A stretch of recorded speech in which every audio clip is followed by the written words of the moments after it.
எல்லாருக்கும் வணக்கங்க. Welcome to digital Bharathi. So இப்போ கெமிஸ்ட்ரி வந்து காம்ப்ளிகேஷன் அதிகமாக இருக்கக்கூடிய ஒரு சப்ஜெக்ட்டு. அதில் இருக்கக்கூடிய கான்செப்டை புரிஞ்சுக்கிறதுக்கு கொஞ்சம் கஷ்டமாக இருக்கும். ஆனால் இது மாதிரியான சப்ஜெக்டை நீங்கள் படித்து புரிஞ்சு அந்த கெமிஸ்ட்ரியில் வெல்வெஸ் ஆகணும் அப்படின்ற அவசியம்லாம் கிடையாது. டிஎன்பிசியை பொறுத்த வரைக்கும் எக்ஸாம் பாயிண்ட் ஆஃப் வியூ அப்படின்னு ஒன்று இருக்கும் சயின்ஸுக்கு. ஸோ அதை நம்ம கேட்ச் பண்ணிட்டாவே இந்த சப்ஜெக்டில் நிறையா மார்க் எடுத்துடலாம். ஃபுல் மார்க் எடுக்கலனாலும் மேக்ஸிமம் மார்க் அப்படின்றது எடுக்கலாம். ஸோ இந்த சப்ஜெக்டை நீங்கள் படிச்சிங்கன்னா புரியாது, சரிங்க. கோவலன் பாண்ட்னா என்னன்னு புரியாது, மெட்டாலிக் பாண்ட்னா என்னன்னு புரியாது. அதை புரிஞ்சுக்கணுன்ற அவசியமும் நமக்கு கிடையாது. எக்ஸாமில் என்னென்ன கொஸ்டின் கேட்குறாங்க அதுக்கு தகுந்த மாதிரி நான் ரெடி பண்ணிக்கிறேன். ஸோ அதுக்காக என்ன பண்ணணும், ஓரளவு படிச்சுட்டு கொஸ்டின்ஸ் நிறையா சால்வ் பண்ணணும். ஸோ இது மாதிரி கொஸ்டின் சால்வ் பண்ணுறப்ப ஈஸியாக நமக்கு தெரியும். Okay, chemistry. ஸோ கீழ்கண்டவற்றுள் எது உலோகம் அல்ல அப்படின்னு கேள்வி கேட்டிருக்காங்க. காப்பர் உலோகம், தங்கம் உலோகம், பாதரசம் உலோகம். போரான் அப்படின்றது ஒரு அலோகம். மெட்டல், நான் மெட்டல் அப்படின்னா நம்ம வந்து கம்பியை அடிக்கலாம், மோஸ்ட்லி சாலிடாக இருக்கும் மெர்க்குரியை தவிர, சரிங்களா. லைட்டை ரிஃப்ளெக்ட் பண்ணோம். அதே வந்து அலோகம் அப்படின்றது லைட்டெல்லாம் ரிஃப்ளெக்ட் பண்ணாது, ரூம் டெம்பரேச்சரில் கேஸாக இருக்கும் மோஸ்ட்லி, இல்லைனா ஏதாவது வந்து ஒரு சாலிடாக இல்லை லிக்யூடாக இருக்கும். ஸோ இது மாதிரியான தன்மையில் இருக்கும். ஒரு சிலது வந்து இப்போ கார்பன் அப்படின்றது அலோகம் தான். ஸோ அது வந்து சாலிடாகவும் இருக்கும், சரிங்களா, கேஸாகவும் இருக்கும். கார்பன் டை ஆக்சைடு அப்படின்ற கார்பன் மோனாக்சைடு இதெல்லாம் கேஸஸ் ஃபார்மில் இருக்கிறது. ஓகே, ஸோ இதெல்லாம் வந்து பேசிக்கான விஷயங்கள். கெமிஸ்ட்ரியில் இது மாதிரியான பேசிக்கான கொஸ்டினும் கேட்குறாங்க. எலமெண்ட்ஸ்னால் என்ன, காம்பவுண்ட்ஸ்னால் என்ன, தனிமம்னா என்ன, சேர்மம்னா என்ன. தனிமம்னா அது அதுக்கப்புறம் பிரிக்க முடியாது. கான் ப்ரோக் இன்ட்டு ஒரு சின்ன சப்ஸ்டன்ஸாக. காப்பரை என்ன தான் உடைச்சாலும் காப்பர் அணுவாக தான் இருக்கும். அணுனா என்ன, மூலக்கூறுனா என்ன அப்படின்னா இப்போ ஹைட்ரஜன் அப்படின்றது H2 அப்படின்னு நம்ம சொல்கிறோம். 2 ஆட்டம் சேர்ந்தது ஒரு மாலிகுல். ஹைட்ரஜனை உடைச்சோம் அப்படின்னா ஹச்சாக இருக்கும், இன்னொரு ஹச்சாக இருக்கும். இது வந்து அணு. இது ரெண்டும் சேர்ந்தது ஒரு மூலக்கூறு, மாலிகுல் அப்படின்னு சொல்லுவோம், சரிங்களா. காம்பவுண்ட் அப்படின்றது இப்போ சோடியம் குளோரைடு அப்படின்றது ஒரு காம்பவுண்ட். சோடியம் அப்படின்றது ஒரு தனிமம், குளோரின் அப்படின்றது ஒரு தனிமம். இது ரெண்டும் சேர்ந்து சோடியம் குளோரைடு அப்படின்றது மாறி இருக்குது. ஸோ பேசிக்கானது. நம்ம தனிம வரிசை அட்டவணையில் 118 தனிமங்கள் இருக்குது.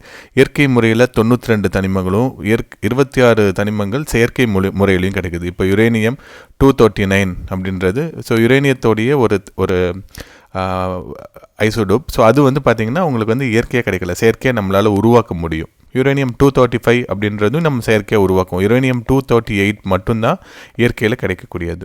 ஓகே, கீழ்கண்டவற்றுள் எது உலோக போலி? உலோகத்தோடைய தன்மையும் இல்லாமல் அலோகத்தோடைய தன்மையும் இல்லாமல் இருக்கும் இல்லைங்களா, அதுதான் உலோக போலி அப்படின்னு சொல்லுவோம், மெட்டலாய்டு அப்படின்னு சொல்லுவோம். ஸோ ஃபார் எக்ஸாம்பிள் இப்போ வந்து அலோகம் அப்படின்னா hydrogen, helium, carbon, nitrogen, oxygen, fluorine, neon, potassium, sulphur, சரிங்களா. ஸோ இது எல்லாமே குளோரின், ஆர்கான், இது எல்லாமே அலோகம். ஸோ மெட்டலில் நம்ம சொல்கிறப்ப சில்வரு, காப்பரு, அலுமினியம், கோல்டு, இது எல்லாமே வந்து உலோகத்தில் வந்துடும். ரொம்ப முக்கியமானது, பேசிக்கான விஷயங்கள் இது எல்லாமே. மெட்டலாய்டு அப்படின்னா போரான், சிலிக்கான், அப்புறம் வந்து பார்த்திங்கன்னா ஆன்டிமனி, ஸோ டெருலியம், ஸோ பெலேனியம், இதெல்லாமே வந்து மெட்டலாய்டு. மெட்டலோட தன்மையும் இருக்கும், நான் மெட்டலோடைய தன்மையுமே இருக்கும், சரிங்களா. ஸோ இது எல்லாமே மெட்டலாய்டு அப்படின்னு சொல்லுவோம். ஸோ கொஸ்டினில் இதில் வந்து ரொம்ப ஈஸியான ஆப்ஷன் கொடுத்து கேட்டிருக்காங்க. இப்போ வந்து ஆன்டிமனி வச்சு கேட்குறாங்க, டெருலியம் வச்சு கேட்குறாங்க அப்படின்னா நமக்கு சாய்ஸ் வந்து சிரமமாயிடும். ஸோ 7வது தொகுதி 8வது தொகுதி வச்சு நம்ம கேட்குறப்ப கொஞ்சம் சிரமமாயிடும். ஸோ அப்போ தெரிஞ்சுக்கணும். அப்படினால எத்தனை வந்து மெட்டலாய்டு இருக்குங்கிறத மட்டுமாவது நம்ம ஓரளவு தெரிஞ்சுக்கணும். மெட்டலாய்டு ரொம்ப கம்மியாக தான் இருக்கும், அலோகம் கம்மியாக இருக்கும், உலோகம் தான் நமக்கு மேக்ஸிமம் இருக்கக்கூடியது. பற்பசையில் பயன்படுத்தப்படும் சேர்மங்கள் கீழ்கண்டவற்றுள் எது? ஃப்ளோரின், இல்லைங்களா. ஃப்ளோரின் தான் பற்பசையில் சேர்க்கப்படும். பாஸ்பரஸ் கிடையாது, ஹைட்ரஜன் கிடையாது, பொட்டாசியம் கிடையாது. ஸோ குரூப் 17 இருக்கக்கூடிய தொகுதி 17 இருக்கக்கூடியது ஹாலஜன், சரிங்களா.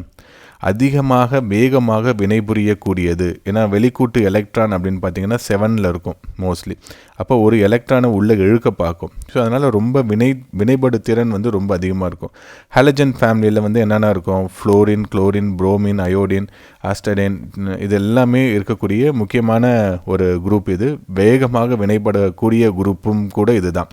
தனிம வரிசை அட்டவணை இதெல்லாம் வந்து சிலபஸில் எக்ஸ்பிளிசிட்டாக கொடுக்கல, ஆனால் கொஸ்டின் இதுலேருந்து கேட்குறாங்க. தனிம வரிசை அட்டவணையில் மேலேருந்து கீழே போகிறப்ப அணு ஆரம் எது மாதிரி இருக்கும்? ஸோ இது மாதிரி கொஸ்டின்லாம் நிறையா இணைதிறன் எப்படி இருக்கும், இதெல்லாம் வந்து நிறையா டைம் ரிப்பீட்டடாக கேட்கக்கூடியது. குரூப் 18 அப்படின்றது நோபல் கேஸஸ் அப்படின்னு சொல்லுவாங்க. யாருக்கும் எந்த பிரச்சனையும் பண்ணாது. Helium, neon, argon, krypton, xenon, Radon இதெல்லாம் வந்து அப்படியே இருக்கும். சரிங்களா? வெளிக்கூட்டு எலக்ட்ரான் 8 எலக்ட்ரான் பூர்த்தி அடைஞ்சிருக்கும். 2 8 8 பூர்த்தி அடைஞ்சிருக்கிறதுனால எந்த ரியாக்ஷனுமே பண்ணாது. மந்த வாயு அப்படின்னு சொல்லுவாங்க இல்லைங்களா? ஸோ அதில் தான் வரும். கீழ்கண்டவற்றுள் எது கலவை? எலுமிச்சை பானம். சரிங்களா? ஸோ எலுமிச்சை சிட்ரிக் ஆசிட்னா அதில் கார்பன் இருக்கும், ஹைட்ரஜன் இருக்கும், எல்லாமே சேர்ந்து இருக்கும் இல்லைங்களா? அப்புறம் குழாய் தண்ணீரில் எல்லாமே இருக்கும். அதில் வந்து பர்மனண்ட் மாசுக்கள் இருக்கும், டெம்பரவரி மாசுக்கள் இருக்கும், ஃப்ளோரின் இருக்கும், கார்போனைட் இருக்கும். இது எல்லாமே சேர்ந்தது தான். காற்று வந்து கலவை தான். காற்றில் வந்து பலவிதமான வாயுக்கள் இருக்குது. நைட்ரஜன், ஆக்சிஜன் இருக்குது, கார்பன் டை ஆக்சைடு இருக்குது, ஆர்கான் இருக்குது. ஸோ எல்லாமே சரி. கீழ்கண்டவற்றுள் கலவை எது அப்படின்னு சொல்கிறாங்க. காம்பவுண்ட் எது அப்படின்னு கேட்குறாங்க. திரவமாக்கப்பட்ட பெட்ரோலிய வாயு, லிக்யூஃபைடு பெட்ரோலியம் கேஸஸ் கீழ்காணும் எதனால் ஆனது? ப்ரொப்பேன் மற்றும் பியூட்டேன். மெத்திலின்லாம் வராதுங்க. சரிங்களா? இது 2 மட்டும்தான். இப்போ 1 and 2 correct. ப்ரொப்பேன்னா C3H3, C4H5, so H8. ஒரு சிலதில் வந்து பியூட்டேன் மட்டுமே ஃபுல்லாகவே இருக்கும். பியூட்டேன் அதிகமாக எரியும். ஏன்னா 4 கார்பன் இருக்குது இல்லைங்களா? ஸோ அப்போ கார்பன் நிறையா இருந்தது அப்படின்னா நிறையா எரியும், நிறைய அளவு ஆற்றலை வெளிப்படுத்தும். ஓகேங்களா? இதில் வந்து எத்தில் மெர்காப்டன் அப்படின்ற ஒரு சப்ஸ்டன்ஸ் சேர்க்குறாங்க. ஏன்னா இது ரெண்டுமே வந்து வாசமே இல்லாத ஒரு வாயு, வாடர்லெஸ் அப்படின்னு சொல்லுவாங்க. ஸோ அப்போ எத்தில் மெர்காப்டன் சேர்க்கறதுனால தான் கேஸ் லீக் ஆகுதா இல்லையா அப்படின்றது நமக்கு தெரியும். ஓகேங்களா? ஸோ அந்த ஒரு ஃபால்ஸ் ஸ்மெல் வரும். சரிங்களா? நம்ம கேஸை திறந்து வச்சுருக்கிறோம் அப்படின்றது நமக்கு தெரியும். இதில் வேறு என்ன கேட்பாங்க அப்படின்னா, வாட்டர் கேஸ் அப்படின்னா எது 2ஆல் ஆனது? கார்பன் மோனாக்சைடு மற்றும் ஹைட்ரஜன். நேச்சுரல் கேஸ் அப்படின்றது நேச்சுரலாக இருக்கிறது, மீத்தேன். சரிங்களா? இப்போ நெல் வயல்கள் எல்லாத்துலேயும் மீத்தேன் நிறையா இருக்கும். நெல் வயல்கள் மீத்தேனை அதிகமாக உமிழும். மீத்தேன் வந்து ஒரு க்ரீன் ஹவுஸ் கேஸஸில் one of the main substance. So இது இருக்கிறதுனால க்ரீன் ஹவுஸ் வாயுக்கள் அதிகமாகுது. ஸோ நம்ம க்ரீன் ஹவுஸ் கேஸஸ் என்ன ஏதாவதுன்னா பின்னாடி நம்ம பார்ப்போம். ஓகே. ஸோ மீத்தேன் ரொம்ப முக்கியமானது. மீத்தேன் வந்து பார்த்திங்கன்னா நெல் வயல்களில் அதுவாகவே பற்றி எரியும். மீத்தேன் கேஸ் இருக்கிறதுனால கொல்லிவாய் பிசாசு அப்படின்னு சொல்லுவாங்க. ஸோ ரொம்ப வேகமாக எரியக்கூடியது. 97% நேச்சுரல் கேஸில் மீத்தேன் இருக்கும். அதை கோபர் கேஸ் அப்படின்னு சொல்லுவாங்க. கோபர் சாண எரிவாயு அப்படின்னு சொல்லுவாங்க. ப்ரொடியூசர் கேஸ் உற்பத்தி வாயு அப்படின்றது கார்பன் மொனாக்சைடு, ஹைட்ரஜன், நைட்ரஜன் இது எல்லாமே சேர்ந்தது ப்ரொடியூசர் கேஸ். ப்ளூ கேஸு இது மாதிரி நிறையா வந்து கொஸ்டின் வந்து ரிப்பீட்டடாக கேட்பாங்க. ஓகே. கீழ்காணும் பொருட்களை அதன் தோற்றத்தை பொறுத்துக. சரிங்களா? எந்த வடிவத்தில், அதாவது எந்த கலரில் இருக்கும் அப்படின்னு கேட்பாங்க. ஸோ இரும்பு அடர் சாம்பல், சல்ஃபர் கலங்கலான மஞ்சள் தூள் கலரில் இருக்கும். இரும்பு ப்ளஸ் சல்ஃபர் கலவை வந்து பார்த்திங்க அப்படின்னா மஞ்சள் தூள் மாதிரி இருக்கும். இரும்பு சல்ஃபைடு சேர்மம் கருப்பு நிறத்தில் இருக்கும். ஸோ இதுவும் நிறைய கேட்குறாங்க. ஃபெர்ரஸ்னால் 2 எலக்ட்ரானை இழந்தது. சரிங்களா? அப்போ லைட் க்ரீன் கலரில் இருக்குது அப்படின்னு சொல்கிறாங்க. ஃபெர்ரிக் அப்படின்னா 3 இணைதிறன் இருக்கக்கூடியது. அது வந்து எல்லோ கலரில் இருக்குது. குப்ரிக் சரிங்களா? அது வந்து ப்ளூ கலர். காப்பர் சல்ஃபேட்டில் ப்ளூ கலர், நீல துத்தம் அப்படின்னு நம்ம சொல்லுவோம். ஸோ இது மாதிரி கலரை வச்சும் என்னென்னா உப்புக்களுடைய கலரை வச்சு நிறையா கொஷின் வந்து திரும்ப கேட்பாங்க. கழிவறைகளில் காற்று தூய்மையாக பயன்படுத்தப்படுவது எது? ஃபினாப்தலின் அப்படின்னு நம்ம போட்டுருவோம். ஃபினாப்தலின் நம்ம ஸ்கூலில் 11th 12th கெமிஸ்ட்ரி படிச்சிங்கன்னா தெரியும். ஃபினாப்தலின் நம்ம யூஸ் பண்ணுவோம். ஒரு நிறங்காட்டியாக அதை பயன்படுத்துவோம். இது வந்து நாப்தலின் ஒரு கோல் தார் தான். இது C10H8 இது ஒரு பூச்சி மருந்தாக பயன்படுத்தப்படுகிறது. சினிமா தியேட்டரில் எல்லா இடத்துலையும் இந்த பூச்சி மருந்து போட்டு வச்சுருப்பாங்க. ரவுண்டாக பால் மாதிரி இருக்கும். ஓகேங்களா? தனிம வரிசை வகைப்பாடின் எண்ம விதியை வெளியிட்டவர் நியூலாந்து ரொம்ப முக்கியமானவர். எண்ம விதினா 1 2 3 4 5 6 7 8 8 1 ஒரே மாதிரி இருக்கும். சரி கம பதனி சா. சரிங்களா? சா 3 வந்தது இல்லைங்களா? ஸோ அது மாதிரி 1 8 ஒரே மாதிரியான தன்மையை பெற்றிருக்குது அப்படின்னு அவர் சொன்னார். பின்னாடி அதெல்லாமே மாற்றம் அடைஞ்சிருச்சு. தனிமங்களின் பண்புகள் அணு எண்ணை பொறுத்து இருக்குமே தவிர அவற்றின் நிறையை பொறுத்து இருக்காது என்று சொல்லியவர் ஹென்றி மோஸ்லே. சரிங்களா? ஸோ இதுதான் வந்து அனைவராலும் ஏற்றுக்கொள்ளப்பட்டது பின்னாடி. பித்தளை என்பது எந்த 2 உலோகங்கள்? பித்தளை பிராஸ் அப்படின்னு சொல்லுவோம். பிரான்ஸ் அப்படின்னா வெண்கலம். ஸோ 2த்துக்கு வித்தியாசம் இருக்கும். பித்தளைனா காப்பர் ப்ளஸ் துத்தநாகம், காப்பர் ப்ளஸ் ஜிங்க் இது 2 சேர்ந்தது தான். பிரான்ஸ் வெண்கலம் அப்படின்னா காப்பர் ப்ளஸ் டின்னு. ஸோ இதெல்லாம் ரொம்ப முக்கியமானது, ரிப்பீட்டடாக கேட்கக்கூடிய கொஸ்டின்ஸ் இதெல்லாம். பெல் மெட்டல் அப்படின்னா காப்பர் 78%, டின்னு அப்புறம் வந்து பார்த்திங்கன்னா 22%. பெல் மெட்டலும் கேட்டிருக்காங்க. மணி உலோகம் அப்படின்றது கேட்டிருக்காங்க. அடுத்து ஸ்டீல்னா அப்படின்னா என்னென்னா துருப்பிடிக்காத இரும்பு, அதுதான் நம்ம ஸ்டீல் அப்படின்னு சொல்லுவோம். இதில் அயன் வந்து 85%, குரோமியம் இருக்கும் துருப்பிடிக்காமல் இருக்கிறதுக்கு முக்கியமான காரணகர்த்தா. கார்பன் இருக்கும், கார்பன் நம்ம சேர்க்க அதனுடைய கடினத்தன்மை அதிகமாகும். ஸோ ஸ்டெயின்லெஸ் ஸ்டீலில் வந்து கார்பன் இருக்கும், சரிங்களா. நிக்ரோம் அப்படின்னா நிக்கல் ப்ளஸ் குரோமியம். சால்டர் அப்படின்றது டின் ப்ளஸ் லிட், நம்ம ஃபியூஸ்லலாம் யூஸ் பண்ணுவோம் இல்லைங்களா, சால்டர்ஸ் அது. ஓகே. கார உலோகங்கள் டேஷ் தன்மையை பெற்றுள்ளது. கார உலோகங்கள் பொதுவாக திண்ம நிலையில் தான் இருக்கும், சாலிட் ஸ்டேட்டில் தான் இருக்கும். எஸ் பிளாக் அப்படின்னு சொல்லுவோம், SPDF அப்படின்னு நம்ம சொல்கிறதுல S block.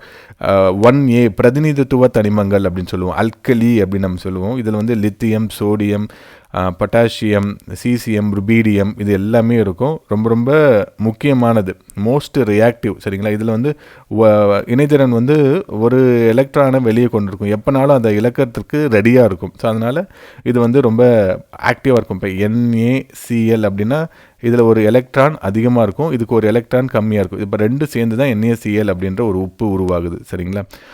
Most reactive. Alkaline அப்படின்னா ரேர் எர்த் மெட்டல் அப்படின்னு சொல்லுவோம், ஆல்கலைன், சரிங்களா. ஸோ இது வந்து கார உலோகம், இது வந்து கார மண் உலோகம். பேரியம், மெக்னீஷியம், கால்சியம், ஸ்டான்சியம் இது எல்லாமே கார மண் உலோகத்தை சார்ந்தது. இது ரொம்ப முக்கியமானது. கார உலோகங்கள், கார மண் உலோகங்கள், உப்பினிகள், மந்தவாயுக்கள் இதெல்லாமே ரொம்ப முக்கியமானது. எஸ்ல என்ன இருக்குது, பியில் என்ன இருக்குது, டியில் என்ன இருக்குது அப்படின்றலாம் கொஸ்டினை பேசிக்காக கேட்பாங்க. எனக்கு தெரிஞ்ச கெமிஸ்ட்ரியை நீங்கள் உட்காந்து ஒரு 2 நாள் படித்தாவே ஓரளவு உங்களுக்கு பேசிக் ஐடியா இருந்தது. ஆர்ட்ஸ் இல்லாமல் இருந்தீங்க அப்படின்னா, சயின்ஸ் படிச்சிருந்தீங்கன்னா ஒரு 2-3 டேஸ்லேயே நீங்கள் உங்களால் படித்து அந்த எக்ஸாம் பாயிண்ட் ஆஃப் வியூவில் ஸ்கோர் பண்ணுற அளவுக்கு மார்க் எடுத்துட முடியும். தனிமத்தை அதன் அணு எண்ணுடன் பொறுத்துக. ஸோ அணு எண் வந்து என்ன அப்படின்றத வச்சு பொறுத்துறாங்க. Helium 2, hydrogen 1, helium 2. Hydrogen, helium, lithium, beryllium, boron, carbon, அப்படியே நைட்ரஜன், ஆக்சிஜன் அப்படின்ட்டு வரிசையாக வரும். ஸோ நாங்கள் ஸ்கூல் படித்தப்பெல்லாம் எல்லாத்தையுமே ஒரு 80-90 போல் வரிசையாக சொல்கிற அளவுக்கு ட்ரைனிங் பண்ணியிருப்போம், சரிங்களா. ஸோ அந்தளவுக்கு அந்த ஸ்கூலில் அது மாதிரி ட்ரைனிங்லாம் கொடுத்து படிக்க வச்சுருப்பாங்க. நான் ஸ்கூலில் படித்தப்போ ஃபிசிக்ஸ் புக்கெலாம் வந்து ஃபுல்லாக மக்கப் ஃபுல்லுத்தையுமே மனப்பாடம் பண்ணிட்டோம். ஸோ அந்த அளவுக்கு உட்காந்து ஏன்னா ஆனாலும் ஃபுல் மார்க்லாம் எதுலேயும் எடுக்கலை, சரிங்களா. அந்தளவுக்கு அப்போ இருக்கக்கூடிய சிஸ்டம் இருந்தது. இப்போ ஸ்கூலில் 11th 12th யாரும் இந்த பாடத்தெல்லாம் மனப்பாடம் பண்ண மாட்டேங்கிறாங்க, நீட் எக்ஸாமுக்கு தான் படிக்கிறாங்க. ஓகே. இப்போ நீட் எக்ஸாம் வந்து அப்ஜெக்டிவ் டைப்பு, நம்ம சப்ஜெக்டில் படிக்கிறது வந்து சப்ஜெக்டிவ்.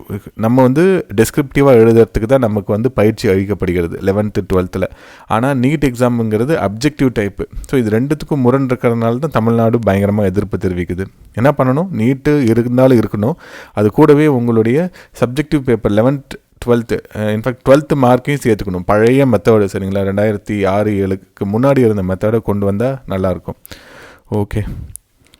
ஸோ மந்த வாயுக்களின் இணைதிறன் 0 நம்ம ஏற்கனவே சொன்னோம், இது நான் ரியாக்டிவ். ஸோ அணு எண், அதுக்கப்புறம் வந்து அட்டாமிக் நம்பர், மாஸ் நம்பர். இப்போ கார்பன் 612 அப்படின்னு நம்ம சொல்கிறோம் இல்லைங்களா. 6 அப்படின்றது அணு எண், அட்டாமிக் நம்பர். புரோட்டான்களுடைய எண்ணிக்கையை தான் வந்து நம்ம அணு எண் அப்படின்னு நம்ம சொல்லுவோம். 12 அப்படின்றது மாஸ். இதில் வந்து புரோட்டான் ப்ளஸ் நியூட்ரான் ரெண்டும் சேர்ந்தது தான். ஸோ இதில் எலக்ட்ரானுக்கு எந்த விதமான பங்களிப்புமே கிடையாது, அணு எண்ணுக்கும் நிறை எண்ணுக்கும். இதுதான் ரொம்ப பேசிக். கெமிஸ்ட்ரியில் ஃபஸ்ட்டு ஆரம்பிக்கிறது இதுலேருந்து நம்ம ஆரம்பிக்கணும். ஓகே. கோசல் லூயிஸ் கொள்கை எப்பொழுது முன்மொழியப்பட்டது? 1916. ஸோ கண்டிப்பாக எல்லாருமே தப்பாக போடுவாங்க இது மாதிரி கொஸ்டின்லாம் கேட்டாங்க அப்படின்னா. இந்த ஸ்கூலில் படிக்கிற பசங்களுக்கு மட்டும்தான் தெரியும். ஆனாலும் கெமிஸ்ட்ரியில் அறிவியலாளர்கள் மற்றும் கண்டுபிடிக்கப்பட்ட ஆண்டுகள், பென்சிலின் எந்த ஆண்டு கண்டுபிடிக்கப்பட்டது, எந்த ஆண்டு நோபல் பரிசு வழங்கப்பட்டது, அது மாதிரியான கொஸ்டினும் அப்ளைடு கெமிஸ்ட்ரியில் கேட்குறதுக்கு வாய்ப்புகள் இருக்குது. ஸோ கோசல் லூயிஸ் வந்து என்ன சொல்லியிருப்பார், கெமிக்கல் பாண்டிங் பற்றி சொல்லியிருப்பார். Ionic bonding, Kovalan bonding, metallic bonding இதெல்லாம் சொல்லியிருப்பார், சரிங்களா. ஸோ என்னென்னா ஒரு எலக்ட்ரானும் இன்னொரு எலக்ட்ரானும் எப்படி பகிர்ந்துக்குது 2 தனிமங்கள் அப்படின்றத வச்சு சொல்கிறது. குளோரின் அணுவானது எளிதில் எந்த மந்தவாயுவுடன் எலக்ட்ரான் பெறும் அமைப்பை கொண்டுள்ளது? ஆர்கானோட, சரிங்களா. மாறிடும். அது வந்து என்னென்னா குளோரின் வந்து ஒரு எலக்ட்ரானை வாங்குவதற்கு ரெடியாக இருக்கும். வாங்கினா 18 அப்படின்றது வந்துடும். 18 வந்து ஆர்கன். 287 இருக்கிறது குளோரின். ஒரே ஒரு எலக்ட்ரானை எப்பயுமே வந்து அதனுடைய சுற்றுவட்ட பாதையில் உள்ள எலக்ட்ரான்கள் வந்து 2 இருக்கணும், இல்லை 8 இருக்கணும். அப்போ தான் பூர்த்தி அடைஞ்சிருக்கும். ஸோ அது வாங்குறதுக்காக அது எப்பயும் முயற்சி செஞ்சுக்கிட்டே இருக்கும். H2O உள்ள ஹைட்ரஜன் மற்றும் ஆக்சிஜன் ஏற்ற எண்கள். ஹைட்ரஜன் அப்படின்றது +1, ஆக்சிஜன் அப்படின்றது -2. ஸோ எப்படின்னா H2O, ஹச்சுக்கு நம்ம +1 போட்டு × 2, ஏன்னா 2 இருக்குது ஹைட்ரஜன் அணு, இதுக்கு -2, அப்போ +2 -2 0. ஸோ எப்பயுமே வந்து இது வந்து 0ல் கொண்டு வந்து நம்ம சேர்க்கணும். ஆக்சிஜன் ஏற்ற எண் இதெல்லாம் நம்ம கொண்டு வரப்போ. ஓகே, நமது உடலின் வளர்ச்சிதை மாற்றத்திற்கு முக்கிய பங்கு வகிக்கும் அமிலம் ஹைட்ரோக்ளோரிக் அமிலம். ஸோ ரொம்ப ரொம்ப முக்கியமானது. ஸோ ஆக்சிண்டிக் செல்களால் சுரக்கப்படும் ஹைட்ரோக்ளோரிக் அமிலம். இதனுடைய pH வந்து பார்த்திங்கன்னா 1.5 to 3.5 pH அப்படின்னு இருக்கும். ப்ரோட்டீனை உடைக்கிறது, வைரஸ் பாக்டீரியா உள்ளே நுழைஞ்சதுன்னா அதை பாதுகாக்கிறது, எல்லாத்தையுமே பண்ணக்கூடிய மிக முக்கியமானது. கேஸ்ட்ரிக் பேரண்டல் செல், ஸோ அதுலேருந்து செக்ரீட் ஆகக்கூடிய முக்கியமான ஒரு அமிலம் ஹைட்ரோக்ளோரிக் அமிலம். நம்ம வயிற்றுக்குள்ளே இருக்கிறது. இரும்பை முழுங்கினா கூட இரும்பை வந்து கரைக்கும் திறன் பெற்ற ஒரு அமிலமாக இருக்கும் ஹைட்ரோக்ளோரிக் அமிலம். சரிங்களா? ஓகே. ஸோ அதுக்கப்புறம் இது மாதிரி கொஸ்டின் கேட்பாங்க. ஆப்பிளில் என்ன அமிலம் இருக்குது? ஆப்பிளில் மேலிக் அமிலம் தான் இருக்குது, கரெக்டு. எலுமிச்சை பழத்தில் சிட்ரிக் அமிலம் இருக்குது. தக்காளியில் ஆக்சாலிக் அமிலம் இருக்குது. தேநீர் டேனிக், சரிங்களா? ஸோ இது வந்து நம்ம தப்பு பண்ணுவோம். ஸோ டீ அப்படின்னா டேனிக் அமிலம். லாக்டிக் அப்படின்றது பாலில் இருக்கக்கூடியது, அது மாதிரி கேர்டில் இருக்கக்கூடியது தான் லாக்டிக் அமிலம். திராட்சையில் டார்டாரிக் அமிலம், வினிகரில் ஆசிட்டிக் அமிலம். அப்புறம் எறும்பின் கொடுக்கு ஸ்டிங் ஆஃப் ஆண்ட், அதில் வந்து ஃபார்மிக் அமிலம் அப்படின்றது இருக்கும்.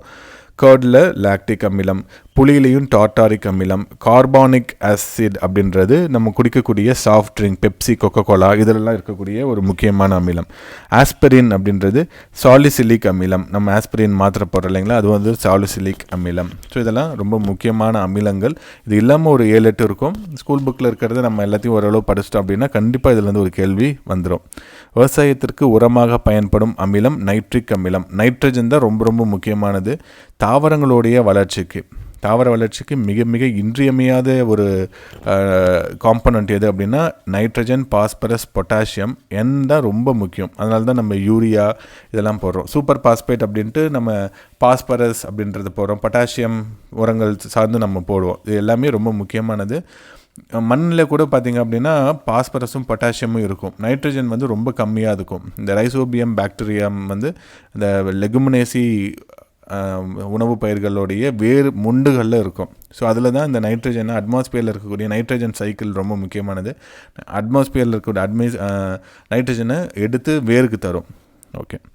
குளிர்பானங்களில் உள்ள அமிலம் கார்பானிக் அமிலம், மேலே நம்ம பார்த்துட்டோம். ராஜ திராவகத்தின் மோலார் விகிதம் HCl HNO3 இது வந்து 6:2 அப்படின்னு கொடுத்துருக்கு. பார்த்தீங்கன்னா 3:1. சரிங்களா? நம்ம ஈஸியாக பிரித்து போட்டலாம். எல்லோரும் மாற்றி 1:3 அப்படின்ற ரேஷியோ இருக்கும். எது 1 எது 3 அப்படின்னே தெரியாது. ஸோ ஹைட்ரோக்ளோரிக் அமிலம் அது 3 பங்கு இருக்குது. HCl 3 எழுத்து. சரிங்களா? அதை வச்சு நான் அப்போல்லாம் ஞாபகம் வச்சுப்பேன். HNO3 நிறைய எழுத்து இருக்குது, அதனால் அது வந்து 1 அப்படின்னு நம்ம வச்சுக்கலாம். ஓகே. அக்வா ரெஜினா அப்படின்னு சொல்லுவாங்க. இது ரொம்ப ரொம்ப முக்கியமானது. 3 பங்கு ஹைட்ரோக்ளோரிக் அமிலம், 1 பங்கு நைட்ரிக் அமிலம். இது சேர்ந்தது தான். இது வந்து dissolve Nobel metal, gold, platinum எல்லாத்தையுமே இது வந்து டிசால்வ் பண்ணக்கூடியது, கரைக்கும் தன்மையை உடையதாக இருக்கும். ஓகே. பாரிஸ் சாந்துவின் வேதியியல் பெயர் கால்சியம் சல்ஃபேட் ஹெமிஹைட்ரேட் அப்படின்னு நம்ம சொல்லுவோம். CaSO4 ஆஃப் H2O இதை தான் வந்து நம்ம பாரிஸ் சாந்து அப்படின்னு நம்ம சொல்கிறோம். CaSO4 of H2O. ஜிப்சம் அப்படின்றது calcium sulphate 2H2O, CaSO4 2H2O. இதை நீரால் உடைக்கிறப்ப தான் நீர் இறக்கம் பண்ணுறப்ப தான் வந்து பாரிஸ் சாந்து அப்படின்ற பிளாஸ்டர் ஆஃப் பாரிஸ் அப்படின்றது. கை உடஞ்சது அப்படின்னா பிளாஸ்டர் ஆஃப் பாரிஸ் தான் போட்டுவிடுவாங்க. ப்ளீச்சிங் பவுடர் அப்படின்றது கால்சியம் ஆக்சிக்ளோரைடு CaOCl2.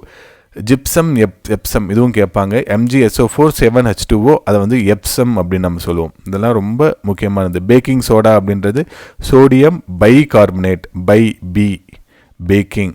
சரிங்களா? Na2CO3 வாஷிங் சோடா அப்படின்னு சொல்கிறோம். Washing soda, baking soda, gypsum, Epsom, நீலத்துத்தம், இதெல்லாமே ரொம்ப முக்கியமான கேள்விகள், அடிக்கடி எக்ஸாமில் கேட்கக்கூடிய கேள்விகளும். பொறுத்துக. சோடியம் ஹைட்ராக்சைடு துணிகளில் இருக்கக்கூடிய கரைகளை நீக்க, கால்சியம் ஹைட்ராக்சைடு சோப்புகள் தயாரிக்க, MgOH மெக்னீஷியம் ஹைட்ராக்சைடு, மெக்னீஷியம்னாவே வயிறு உபாதைகள் எப்பயுமே சரிங்களா, மெக்னீஷியம் குடிச்சிங்க அப்படின்னா வயிற்று வலி சரியாக போயிடும். NH3OH அப்படின்றது கட்டிடங்களுக்கு சுண்ணாம்பு பூச. ஓகே, தவறான இணையை எழுதுக. அமிலம் அப்படின்றது 5.6க்கு மேலே இருக்கணும், 5.6க்கு கீழே இருக்கணும். எப்பயுமே 5.6ஐ விட குறைவாக ஒரு மழை நீர் இருக்குது அப்படின்னா அது ஆசிட் ரெயின் அப்படின்னு சொல்லுவோம். ஆசிட் ரெயின் அப்படின்றது ஒன்றும் கிடையாது, சல்ஃபூரிக் அமிலமும் நைட்ரிக் அமிலமும் அந்த மலையில் தண்ணியில் இருக்கும். அது எப்படி மலை மேகத்தில் போய் சேரும் அப்படின்னா, நம்மளுடைய உர தொழிற்சாலைகளிலிருந்து நம்ம நைட்ரிக் ஆக்சைடு நிறைய அனுப்புகிறோம். அது மேகத்தில் போய் கலந்து அங்கே இருக்கக்கூடிய நீரோட ரியாக்ட் ஆகி நைட்ரிக் ஆசிடாக மாறிடுது. அதே மாதிரி சல்ஃபர் பார்த்திங்கன்னா நம்மளுடைய இரும்பு தொழிற்சாலைகள் எல்லாத்துலேயும் சல்ஃபர் அதிகமாக யூஸ் பண்ணுவோம். ஸோ அப்போ அங்கேருந்து நிறையா மலை மேகத்தில் போய் கலந்து ரியாக்ட் ஆகுது. ஸோ இது ரெண்டும் சேர்ந்து தான் மழையாக பெய்யுது. அதை நம்ம ஆசிட் ரெயின் அப்படின்னு நம்ம சொல்கிறோம். செங்கல் சிவப்பு, கால்சியம் ஆக்சிஜனேற்றம் அடைந்த Ca2+, பொன்னிற மஞ்சள் Na2+, சரிங்களா. இதெல்லாம் கேட்பாங்களா அப்படின்னா இது எல்லாமே கேட்டிருக்காங்க ஏற்கனவே. பச்சை கலரில் சிங்க் இருக்கும், இளஞ்சிவப்பு கலரில் என்ன இருக்கும், இதெல்லாம் ரொம்ப முக்கியமானது. ஓகே, பொறுத்துக. ஸோ நம்ம ஏற்கனவே பார்த்தோம். சலவை சோடா Na2CO3, அடுத்து சமையல் சோடா பை, சலவைத்தூள் கால்சியம் ஆக்சிக்ளோரைடு, சாதாரண உப்பு NaCl. கார்பன் மோனாக்சைடு பற்றிய கூற்றுகளை ஆராய. காற்றில் இயற்கையாக காணப்படும் பகுதிப்பொருள் கிடையவே கிடையாது. இயற்கையாக இது இருக்காது, மனிதனால் உருவாக்கப்படுகிறது. ஒரு எரிபொருள் சரியாக எரிக்கப்படாத போது, when there is limited amount of oxygen available during the combustion of carbon based fuel, நம்ம ஹைட்ரோ கார்பனை நம்ம எரிக்கிறப்ப சரியாக எரிக்காதப்ப இந்த வாயு வெளியாகுது. ரொம்ப முக்கியமானது. நிறமற்றது கரெக்டு. தாரை எரிக்கும் மனம் முடியாது, நோ ஸ்மெல், சரிங்களா. இது ஆர்டர்லெஸ் கேஸ் இது. ஸோ இதுவும் தப்பு. அப்போ 2 and 4 தான் correct. Okay, carbon dioxide பற்றிய கூற்றுகளை ஆராய்க. கார்பன் டை ஆக்சைடு நிறமற்றது, கரெக்டு, நிறமற்றது. மனம் உள்ளதுன்னு சொல்கிறாங்க, மனம் இல்லாதது. கார்பன் டை ஆக்சைடு மனம் இல்லாதது. சுவை அற்றது, கரெக்டு, நிலையற்றது. ஸோ கார்பன் டை ஆக்சைடு எப்பவுமே நிலையானதாக தான் இருக்கும், சரிங்களா. அது அதனுடைய தன்மையை இப்போ கார்பன் டை ஆக்சைடாக வெளியேறிச்சு அப்படின்னா கார்பன் டை ஆக்சைடாகவே இருக்கும். இப்போ O3 அப்படின்றது, ஓசோன் அப்படின்றது நிலை இல்லாமல் இருக்கும். அது O2O அப்படின்னு உடஞ்சிக்கிட்டே இருக்கும். ஸோ இது நிலையான ஒரு அமைப்பு. நீரில் அதிக அளவு கரையக்கூடியது. கார்பாலிக் ஆசிட் அப்படின்னு நம்ம சொல்கிறோம் இல்லைங்களா. கார்பனேட்டட் ட்ரிங்க்ஸ் அப்படின்னு நம்ம சொல்கிறோம். ஸோ அதில் கார்பன் அப்போ நீரில் அதிகமாக கரையக்கூடிய தன்மையுடையது.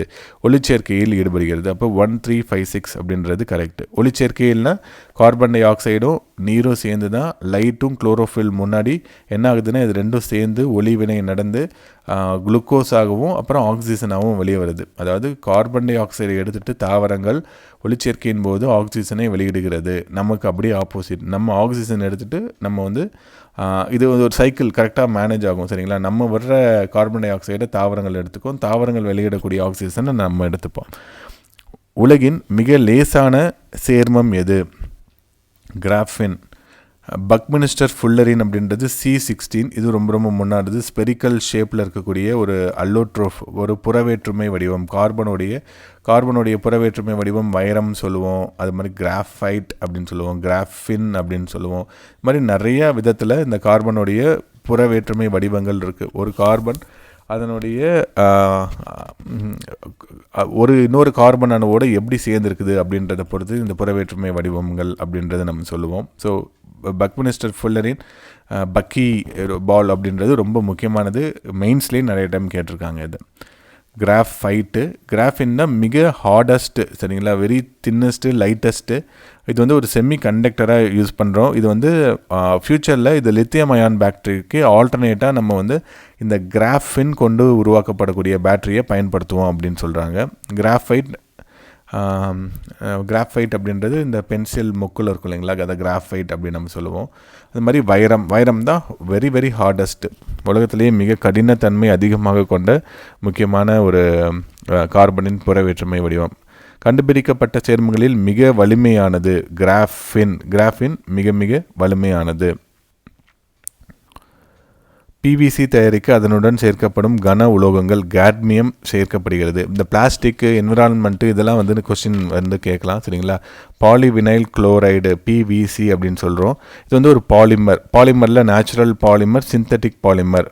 அதாவது ஒரே ஒரு கார்பன் அணு இல்லை ஒரு ஹைட்ரஜன் அணு என்னாகும், தொடர்ந்து வெப்பப்படுத்தல் காரணமாக ஒரு நீண்ட சங்கிலி தொடர் கொண்ட அமைப்பாக மாறும். இதுதான் வந்து பாலிமரைசேஷன் அப்படின்னு நம்ம சொல்லுவோம். நேச்சுரலாக இருக்கிறது ரெசின், ஸ்டார்ச், இதெல்லாம் நேச்சுரலாக இருக்கிறது. சிந்தட்டிக்காக இருக்கக்கூடியது பாலி எத்திலீனை இது மாதிரி நம்ம பிரிக்கிறோம் அப்படின்னா C2H4.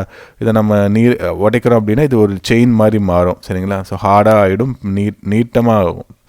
நைலான் அப்படின்றது ஒரு நைலான் 66 அப்படின்றது ஒரு பாலி அமைடு. இதுவும் ரிப்பீட்டடாக கொஸ்டின் கேட்டிருக்காங்க.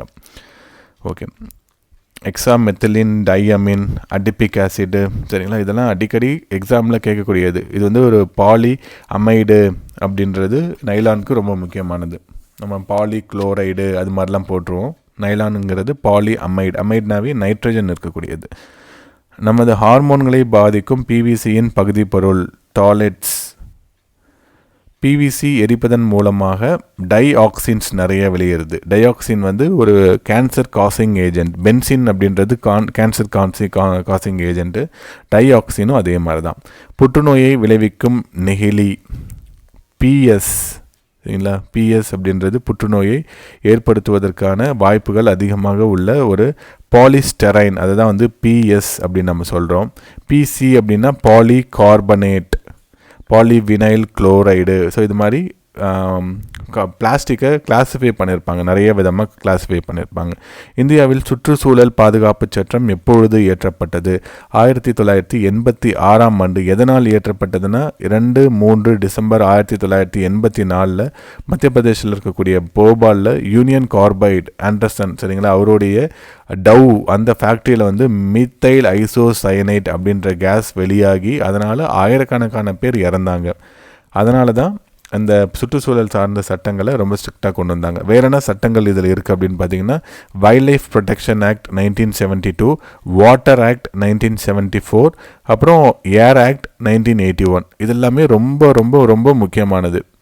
என்விரான்மெண்டல் சம்மந்தமாக தான் இப்போ இருக்கக்கூடிய காம்படிட்டிவ் எக்ஸாமில் நிறைய கொஸ்டின் கேட்குறாங்க. சரிங்களா? ஸோ பாருங்கள், ஒரே ஒரு கொஸ்டின் தான். இந்தியாவில் சுற்றுச்சூழல் சார்ந்த பாதுகாப்பு சட்டம் எப்பொழுது இயற்றப்பட்டது? 1986. ஸோ 86 அப்படின்றது ஸோ எதனால் இயற்றப்பட்டது அப்படின்னா, ஓகே, போபால். எப்போ நடந்துச்சு அதுக்கு ஒரு டேட்டு. சரிங்களா? ஸோ எந்த கேஸ் வெளியாகுச்சு, எந்த கம்பெனி இதை பண்ணுச்சு, எவ்வளோ பேர் இறந்தாங்க, அதுக்கப்புறம் என்னென்ன சட்டங்கள் இதனை சார்ந்திருக்கு. 10 ஃபேக்ட் நம்ம கொண்டு வந்துட்டோம் ஒரே ஒரு கொஸ்டின்லேருந்து. டங்ஸ்டைனை குறிக்கும் குறியீடு எது? W. Highest melting and boiling point எதுக்கு இருக்குது அப்படின்னு பார்த்தீங்கன்னா டங்ஸ்டைன். ஸோ 3422 டிகிரி செல்சியஸ் இருக்குது. சிதை உருவதற்கு நீண்ட காலம் எடுக்கும் நெகிழி பிஎஸ், பாலிஸ்டரைன். நம்மளுடைய சொன்னோம். பிஏனா பாலி அமைடு, பிபி அப்படின்னா பாலி ப்ரொப்பலைன். ஸோ பிளாஸ்டிக்கோடைய வகைகள். 9வது கெமிஸ்ட்ரியில் இருக்கக்கூடிய முக்கியமானது இதெல்லாம். 2019 ஜனவரி 1 முதல் ஒரு முறை மட்டுமே பயன்படுத்தக்கூடிய தூக்கி எறிய வேண்டிய நெகிழியின் பயன்பாட்டை தடை செய்ய உள்ளது. சரிங்களா? சுற்றுச்சூழல் சட்டம் 1986 பயன்படுத்தி இந்த சட்டம் இயற்றப்பட்டது. ஸோ ரெண்டுமே சரியான கூற்று, சரியான காரணத்தை விளக்குகிறது. தமிழகத்தில் ஒரு முறை மட்டும் பயன்படுத்தக்கூடிய நெகிழி பொருட்கள் 2018 ஜூன் 5. ஜூன் 5 அப்படின்றது என்விரான்மெண்டல் டே, வேர்ல்டு சுற்றுச்சூழல் தினம். ஸோ அதனால் அந்த தினத்தில் கொண்டு வந்தாங்க. வளிமண்டலத்தில் எத்தனை சதவீதம் கார்பன் உள்ளது? 0.03%. ஸ்கூல் புக்கில் 0.03 அப்படின்னு போட்டிருக்காங்க. நைட்ரஜன் அதிகமாக உள்ளது 78%. Oxygen 21% around. Argon 0.93%. Carbon di oxide 0.04 அப்படின்ட்டு போட்டிருக்குங்க. சரிங்களா? ஸ்கூல் புக்கில் 0.03. நியானு இதெல்லாமே புறக்கணிக்க தகுந்த அளவுக்கு அந்த கேஸ் அப்படின்றது இருக்குது. ஸோ அட்மாஸ்பியராக நம்ம பிரிப்போம். கீழேருந்து ஒரு 20 கிலோமீட்டர் வரைக்கும் இருக்கிற ட்ரோபோஸ்பியர், அடுத்து ஸ்டெட்டோஸ்பியர், அடுத்து மீசோஸ்பியர், அடுத்து அயனோஸ்பியர், அடுத்து எக்ஸோஸ்பியர். சரிங்களா? ஸோ இது மாதிரி வந்து 5 லேயராக பிரிப்போம். இந்த 5 லேயரில் தான் இந்த கேஸஸ் இருக்குது. ஆல்மோஸ்ட் 99% ஆஃப் கேஸஸ் வந்து ஒரு 50 கிலோமீட்டருக்குள்ளேயே வந்து வந்துடுது அப்படின்னு சொல்கிறாங்க. பூமியின் மேலடுக்கில் எத்தனை சதவீதம் கார்பனால் ஆனது? 0.032% தான் கார்பன் இருக்குது. ஸோ பூமியோடைய பாகம் வந்து என்ன பிரிப்போம், க்ரஸ்ட்டு மேலோடு, மேண்டல், கோரு, கருவம் அப்படின்ட்டு 3 பகுதியாக பிரிப்போம். சரிங்களா? சியால், சீமா இதெல்லாம் இருக்கும். ஜியாகிரஃபி, பேசிக் ஜியாகிரஃபியில் வரக்கூடியது. ஓகே, தற்போது பயன்படுத்தப்படாத மயக்க மருந்து குளோரோஃபார்ம் வந்து என்ன ஆயிடுச்சு, கேன்சர் காசிங் ஏஜென்ட் இருக்குது. அது இல்லாத குளோரின் வந்து அதிகமாக நம்ம பயன்படுத்துறதுனால இது ஓசோனை உடச்சி பசுமையில் வாயுக்களை அதிகம் பண்ணுது, ஓசோனுடைய ஓட்டையே பெருசாக்குது. அதனால் இந்த குளோரின் அதிகமாக யூஸ் பண்ண மாட்டோம். நம்ம ஃப்ளோரோ கார்பன் நம்ம ஏசியில் யூஸ் பண்ணுறது அதையும் நம்ம கம்மி பண்ணிகிட்டே இருக்கிறோம். சரிங்களா? ஸோ அதனால் குளோரோஃபார்ம் இப்போ அதிகமாக யூஸ் பண்ணுறது கிடையாது. மைய நரம்பு மண்டலத்தை தாக்கி நோயாளியை உணர்விளக்க செய்வது ஈத்தர். இப்போ அதிகமாக யூஸ் பண்ணக்கூடிய மயக்க மருந்து எது அப்படின்னு பார்த்தீங்கன்னா நைட்ரஸ் ஆக்சைடு, N2O அப்படின்னு நம்ம சொல்லுவோம். லாஃபிங் கேஸ் அப்படின்னு பேர்லையும் சொல்லுவோம். மலேரியா கீழ்கண்ட எதன் மூலமாக பரவுகிறது? புரோட்டோசோவா மூலமாக மலேரியா பரவுகிறது. மலேரியா ரொம்ப ரொம்ப முக்கியமானது.